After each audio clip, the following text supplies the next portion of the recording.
Hey everybody, welcome back. And now we're going to complete check winner for Connect 4 with a difficulty that's about even with the TAA.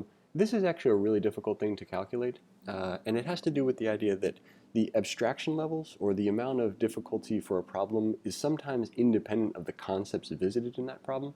And what I mean to say is that for the problem previously, and as well as this one, there isn't anything about any objects. So you could ostensibly pass most of these problems with no worries, and then have difficulty with the TAA because of the lack of expertise with objects. So it's being even in difficulty with the TAA does not mean that it covers all of the concepts in the TAA. For things like that, you want to check out maybe the other advanced practice problem set. The following problem has some more stuff about the TAA, or some more stuff about objects. And then also, of course, the course itself, and the placement challenge at the beginning. Lots of different ways for you to get a thorough understanding of all the concepts, but let's just go ahead and jump into this problem. Write a function called checkWinner. This function will take an array with a length of 7. Each element of the array will be either red, black, or 0. We can assume that no violation of either of these is possible, i.e. input will always be of length 7, and that should say it's also an array, but we're going to assume it's always an array.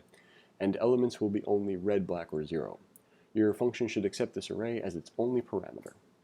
If there are 4 red elements consecutively in a row, checkWinner should return the string red wins. Similarly, if there are 4 black elements consecutively in a row, checkWinner should return the string black wins.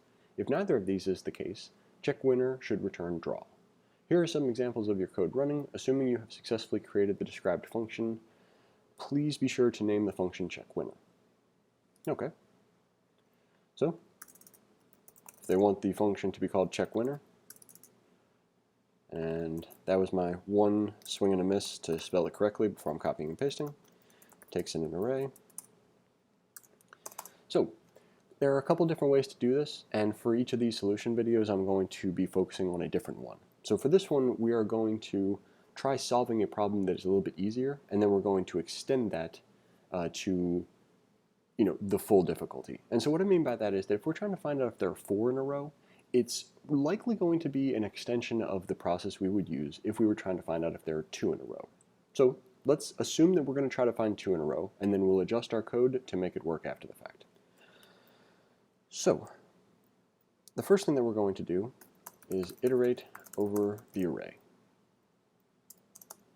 The next thing that we're going to do is we're going to check if current and next are equal to black, return black wins string. If current and next are equal to red, return red wins string.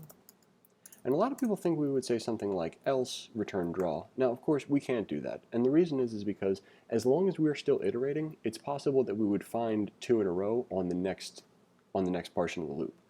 So what we'll need to do is we'll need to go down here to a place where we assume that the iteration has now stopped and say if, or not if, but this is all under the condition if iteration stops, iteratino. If iteration stops, return draw. So we'll go ahead and code this out. For I equals 0, I is less than array.length. So if current and next are equal to black, okay, so we'll say if current is going to simply be array at I. We want to check to see if that's equal to black. And array at I plus 1, which is going to equal, or going to represent the next value. If they're both true, we're going to return the black wins string.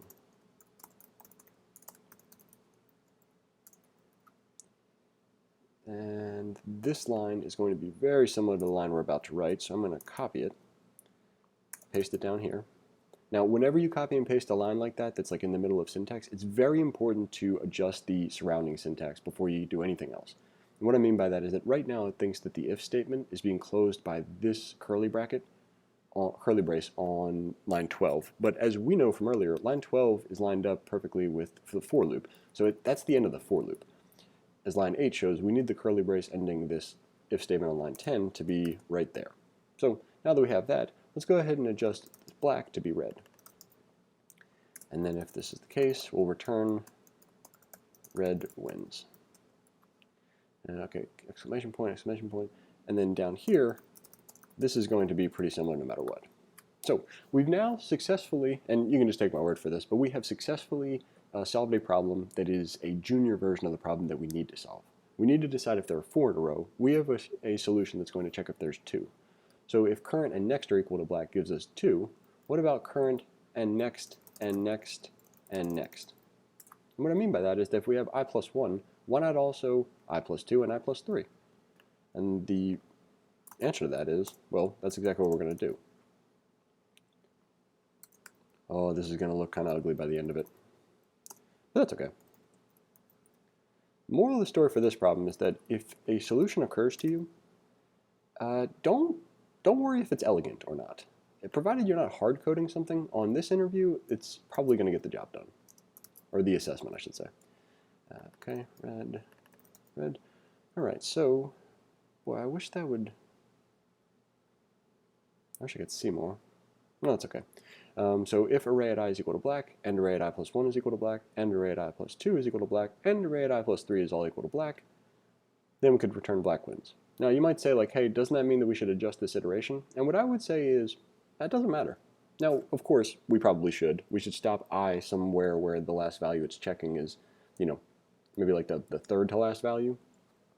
Just because if array at I, or if the value of I is, what would you say, equal to like 5, then we can't really check the next 4.